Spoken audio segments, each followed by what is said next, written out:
so I'm a stay-at-home mom with 3 kids. My husband works full-time and gets an okay salary, but he's tightened the grip on spending for the past 4 months to be able to save up to go watch the football event overseas.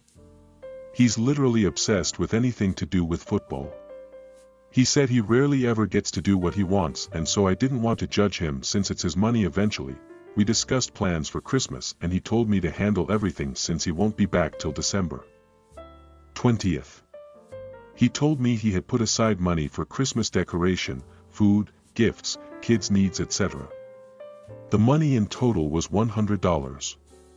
I was completely shocked. I told him $100 for an entire family's Christmas celebration was ridiculously not enough. He shrugged, saying it's all he's got, but I pointed out how he's paying for his friends and his girlfriend's travel expenses. He told me to just take it, but I said that if he decided to leave me with just $100 then I won't be doing anything for Christmas. We had lots of arguments and couldn't get this resolved. He's in Qatar now, he left days ago. Yesterday, while I was cleaning, I found an envelope with the same $100 and a note from him telling me to make it work. I sent him a message that I've decided that I won't be doing anything for Christmas with this little money, period. He was livid. He just kept sending an angry message after another, calling me spoiled and telling me to stop expecting to live like I was still living in my parents' house and to stop trying to rob the kids of enjoying the holidays like the other kids.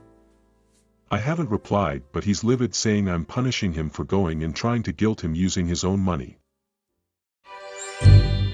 I got a new car earlier this year and it's the first big item I've bought for myself. It's my baby and I take good care of it. This weekend I had to drive to Town B for work. To get to Town B I have to drive through Town A, which is where my girlfriend's mother is, so my GF asked if I can give her, my GF, and her son a ride there to visit her mother. We left yesterday and before leaving I reminded both her and her son of my #1 rule, no food in the car. She said whatever, agreed, and we went off. On the way her son complains about being hungry, so we stop at a gas station and the two of them go off to quickly grab and eat something. After about 20 minutes they come back to the car and both holding slushies. I stop them and tell them that they can't drink that in my car, and she says they can't possibly finish it fast enough without making us more late and that she wasn't even willing to do that.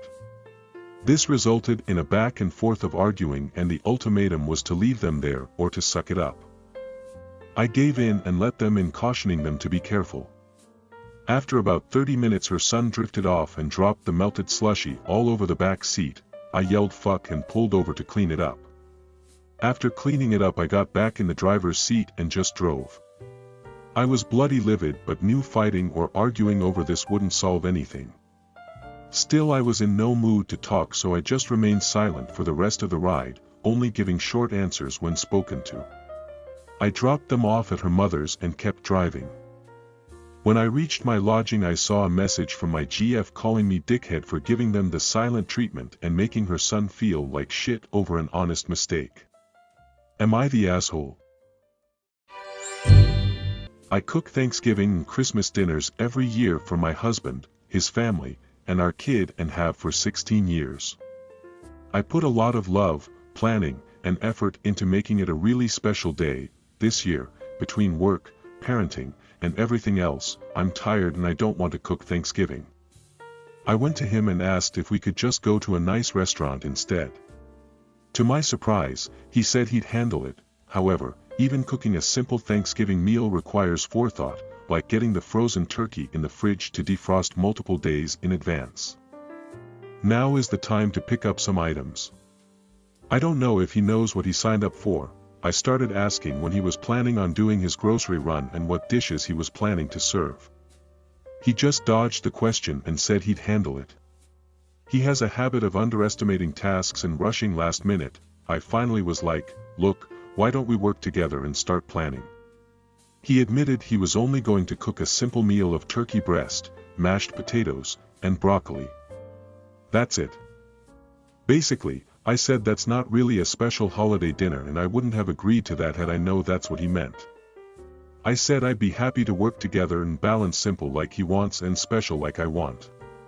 I suggested turkey, potatoes, packet gravy, box stuffing, pre-made mac and cheese, canned cranberry sauce, broccoli, rolls, and a store-made pie. He got really defensive and made it about him versus me, very black and white, your way or my way. His offer isn't good enough to me. I'm just trying to get my way.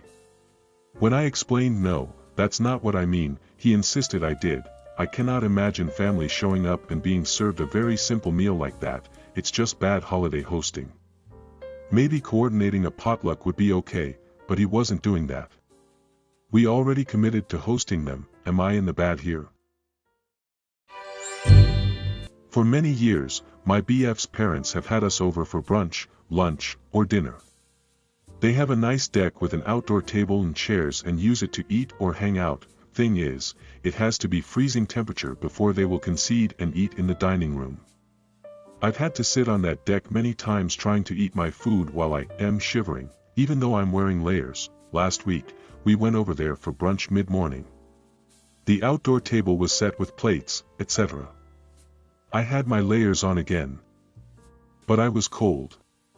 When we were outside, I noticed the thermometer read about 45 F. The food got cold quickly, and I decided I had enough. I told them as nicely as I could that I was too cold. The mom turned to the dad and asked, "Well, should we pack it in?" The dad, scooping food into his mouth, said, "Nah, it's not too bad out here," and kept on eating. Nothing more was said, not even from my BF. Everyone kept eating. So I apologized sincerely that I needed to eat inside, gathered my plate, napkin, silverware, and glass, and went into the dining room. I finished eating before they were done, and since I was warmed up I went back to the deck while they chewed the cud and finished up. I could feel tension and no one talked to me. After we left, my BF berated me in the car for being rude. I agree it's not the best thing to do, but I had put up with this for a long time out of politeness and I think their behavior is nutty. Sure, after years of this, I should know better than to go over there with my BF if it's a cold day. I do it to be a good GF and daughter-in-law.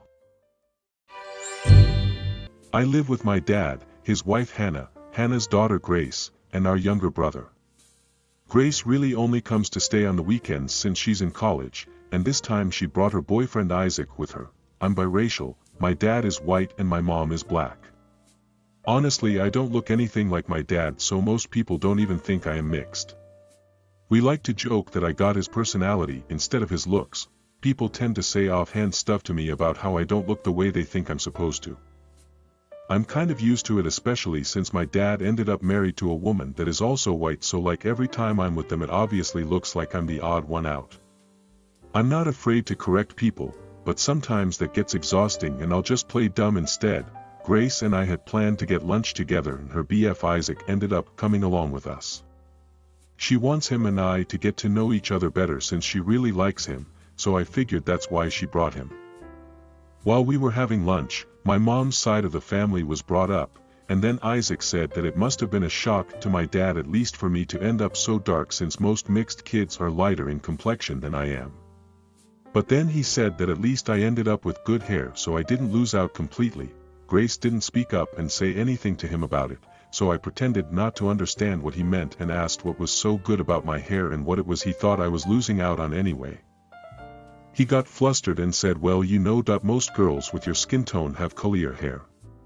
So then I asked why he thought my hair was good just because it wasn't that curly. He said he felt it just looked nicer. So I asked why he thought that textured hair didn't look just as nice. He kept blubbering out excuses and digging the hole even deeper for himself, and finally Grace told me to cut it out and leave him alone. I paid for my part of lunch and left after that. I didn't tell my dad or Hannah what happened, but it's obvious enough that Grace is mad at me. My dad asked that she and I solve whatever the problem is, because he hates seeing us be so tense around each other. Grace ended up telling me that she was pissed because I made her boyfriend look like a jerk by playing dumb. I told her that I didn't have to make him look like a jerk because he already was one, but she said that I drew the problem out more than necessary and made it worse than it needed to be when I could have just told him that he effed up. I mean, I could have done that, but I don't think it should be my job to. and plus I feel like it was probably more effective to get him to explain his logic out loud rather than have me tell him he was being a jerk. Grace is insisting that I should have just told him point blank, and BC, I didn't. She thinks I'm an asshole.